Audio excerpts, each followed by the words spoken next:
In this video, we will go over how to use Blackboard Collaborate Ultra as a presenter. To begin, in the Blackboard Collaborate Ultra page of your course site, click Get Launched Link and choose Join Course Room next to the Course Room link. An instructor may have set up additional rooms for students to use in the lower space of the page, so if you are assigned to one of those specific rooms, you can click Join Course Room next to one of those rooms instead.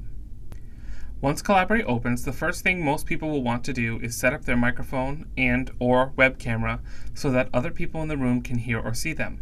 To do this, place your mouse arrow over the silhouette of a person at the bottom of the window and click on the wrench that appears. Along the right-hand side, click Set up your camera and microphone. Your browser will ask you if it can allow Collaborate to use your microphone. Click Allow. When you speak into the microphone of your computer out loud, this bar should bounce, indicating that it is picking up sound. Click Yes, it's working. If your computer has a web camera, you can click Yes, it's working after the video preview appears here. To toggle your camera and microphone on and off, click on the microphone and camera buttons in the lower center of Collaborate. You'll know they're working when they get lit up. The microphone icon will bounce as the sound is picked up, and the camera icon will become light blue. To turn either of them off, just click on them again. You'll also notice underneath the Set up your camera and microphone option, a Dial in option. You may have to click on the picture of the phone to make it appear, but Collaborate will allow you to use your telephone to call in and enter this PIN to participate in the audio conversation using your phone. This is useful if you have a slow internet connection or if your computer doesn't have a microphone built into it. If all else fails, you can also use the text chat by clicking on the speech bubble in the corner. The Everyone chat will appear for everyone in the room to be able to see. The button next to the chat is the list of attendees. Here you'll be able to see yourself and any other students who are in the room with you. The Share Content button, to the right of the Attendees button, allows you to put different types of content into the Collaborate room for everyone else to see. The first option is to share a blank whiteboard. When you click that option, you'll be given a blank white space where you can use some tools to draw and add different annotations for students to see. The arrow lets you select and move around the things you draw.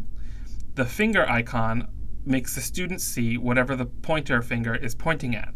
So if I move the finger pointer over to the center of the screen, on the student's end, they'll see the finger pointer there as well. Shapes will allow you to insert different types of shapes onto the screen. The T text option allows you to add text to the page. The eraser lets you get rid of everything that's on the page. If you'd like to stop sharing any of the things we share in this presentation, there will always be a Stop Sharing button in the upper right-hand corner.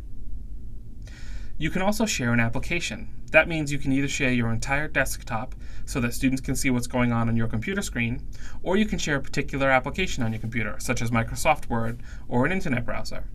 So if I click Share Application, I can say here, entire screen or just an application. I'm going to choose just an application, and here it's going to let me pick what window that I have open to share with students. I'm going to share my PowerPoint presentation, and then click Allow. Since I have PowerPoint open somewhere else on my computer, it's showing it to students right now. If I were to go and actually open that PowerPoint file here, anything I do with this PowerPoint will appear for students in the window. To stop sharing, click Stop again. I'm going to reopen that panel on the right-hand side and now choose Share Files. This allows you to upload files like Word documents, pictures, or PowerPoints to show to students in the center of the screen. Unlike sharing an application where students can see your mouse cursor and they're getting a video feed of everything happening on your screen, this actually makes the slides show up in the center of the screen where you can navigate through them one by one and they don't see what's happening on your screen. So if I click Add Files and pick that presentation again from my desktop, it uploads it here, usually pretty quickly, and you can click on it and choose Share Now to push it to the center of the screen. So if I click on Presentation, it's showing slide 1, and then if I click on slide 2, it will move to slide 2. You can also use the arrows in this bottom center of the screen to move back and forth. You have the whiteboard controls here as you did with the whiteboard, and anything you do using these tools will be visible to students as well. Again, click Stop to stop sharing. If we close the Collaborate panel and click the 3-line button in the top left corner instead, you'll also see a Start Recording button. Collaborate sessions can be recorded and the recordings will be posted automatically in the My Courses site after the session has been completed. Typically, it will take whatever amount of time the session ran and was recorded for times 1.5.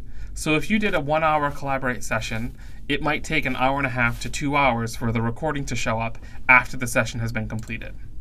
To stop recording, click the button in the top left corner and choose Stop Recording. This concludes the video on presenting using Blackboard Collaborate.